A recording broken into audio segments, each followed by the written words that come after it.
Jarno Opmeer, the two-time F1 esports champion, is often regarded as the GOAT of F1 22. Some would even argue that he is the only legitimate Dutch F1 champion, but that's not what this video is about. Instead, I will today try to beat a time set by Jarno Opmeer himself to see if it's possible, and if so, how long would it take? This is effectively a time trial battle between one of the greatest, most successful players of the F1 game and this Jarno Opmeer guy. So the lap I'm trying to beat today is Jarno's first Q1 lap during qualifying for the Belgian Grand Prix in round 6 of the WOR Racing League, which was a time of a 1:42.756, which was definitely one of his best laps. Dat was een incredible lap.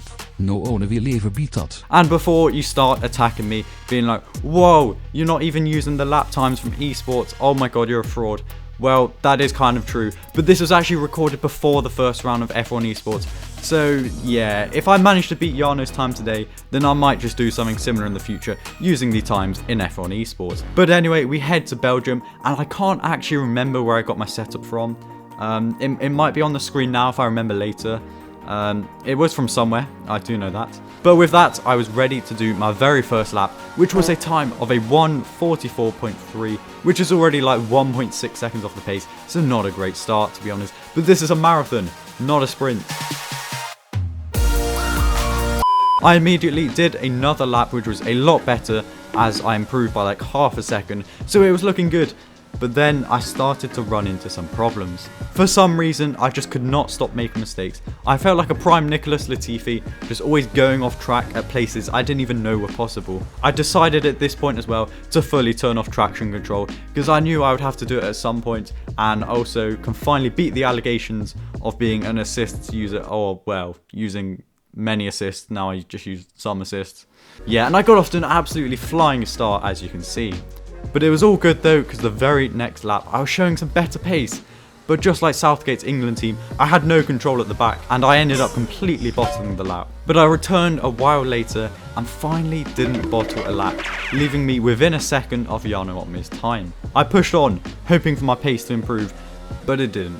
And I kept spinning and invalidating, leaving me absolutely hopeless. I was still 7/10 off the pace, and I was struggling to put a lap together.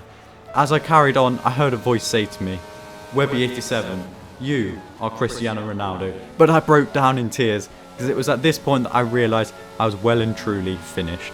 I stopped trying for a few days, thinking that was it. I had no chance. But then one day, I returned to Belgium. I had nothing to lose and everything to gain, as I hit the track once again, and it did not take long for me to set a new personal best of a 1:42.2. So a bit of progress there in the right direction. I then improved again a few laps later by just under a 1/10 of a second, and then 7 laps later I was about a 1/10 up again, going into the final bus stop chicane, and then I got some lovely traction coming out of the final corner, and my delta just went absolutely crazy, and all of a sudden I improved by over 3/10 to finally take me into the 1:42s and very close to Jarno Opmeer's time, as I pull off an absolutely cold drift to celebrate. However, as my confidence increased, so did the frequency of my mistakes. I once again started spinning and invalidating like never before, but this time I couldn't give up, as I had come way too far on this journey, and luckily I didn't, because shortly after this happened. Look at that, he's so confident to just flick the steering wheel. The car will live with it. I mean, that's got to be easily the grippiest racing car in history. What a middle sector that was. It's neat and tidy, as so often happens. You don't have to wring its neck. Sometimes if you're just in the groove, you'll get the sector time. Whoa, he's leaving no margin out there at all. This is it. This is the lap of the weekend. Yeah, that was absolutely shocking for me. I still don't know how that happened. But moving on, not long after, I gained by like barely anything, which just felt very irrelevant to be honest. And then literally on the next lap, I was up again on my delta, and I invalidated yet again. And if you're just joining us and you've missed out on any of the action and you're a Sky Q or a Sky Class customer, you can press the red subscribe button down below to catch up on all of the amazing action. I felt like it was possible, but you see, the thing about Spa is that there are so many corners, it just felt impossible to do the perfect lap required.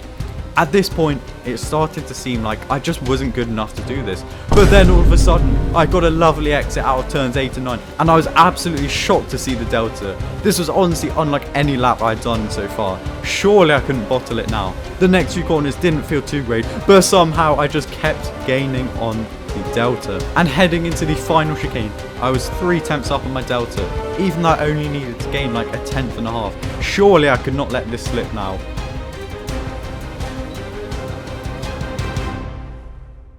There are certain moments where silence falls on a racing track and you know what that means. And there we go, ladies and gentlemen. After over 100 laps on multiple different days, I had finally done it.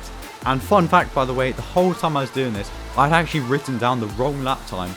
So I thought that Jarno's time was a 1:42.717, meaning I thought in the moment I had only done it by 3 milliseconds, which would have been mental. Now that that's done, and I've clearly asserted myself as the greatest ever driver to grace the virtual tracks in F1, it is time for a Webby 87 track guide. Here we go then, it is time for a lap comparison between myself and Jarno Opmeer.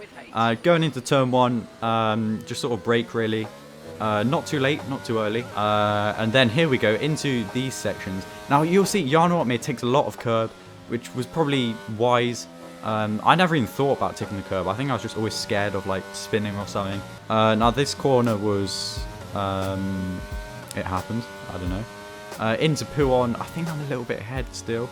I did have a good sort of start of the second sector. I don't know what to say. Oh, Jarno, he takes a lot of curb there. He does take a lot of curb. And there as well.